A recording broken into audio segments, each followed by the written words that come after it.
10 वर्षा अगोदर सोन्याचा काय भाव होता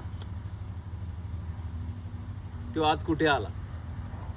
10 वर्षा अगोदर साखरेचा काय भाव होता तो आज कुठे आला?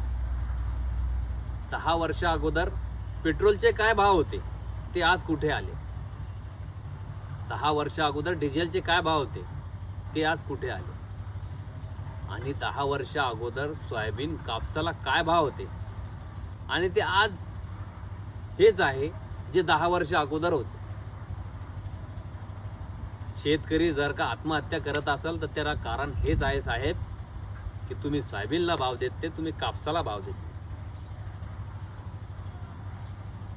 कळकळीची विनंती शेतकऱ्यासाठी, माझ्या बळीराजासाठी, सोयाबीनला भाव द्या, कापसाला भाव द्या. 10 वर्षा अगोदर जे भाव आहे तेच आजही आहे. सोन्याची किंमत लाखाच्या वर गेली. गोरगरीब त्याला खरेदी करू शकत नाही.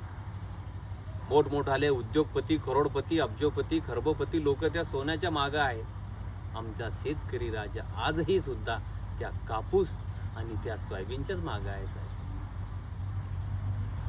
सोयाबीनला जर का तुम्ही योग्य भाव दिला तर शेतकरी तुम्हाला कोणत्याच प्रकारची मदत मागणार नाही. जर का शेतकऱ्याच्या अतिवृष्टीमुळे नुकसान झालं असेल तर त्याची नुकसान भरपाई तुम्ही योग्य मोबदल्यात द्या. 8,600 8,500 रुपये ही का मदत आहे? स्वतः शेतकरी उपाशी राहून जर का जगाचं पोट भरत असेल, तो शेतकरी राजाचं पोटच आज खाली आहे. सोयाबीनला, कापसाला भाव द्या. माझ्या बळीराजाला वाचवा.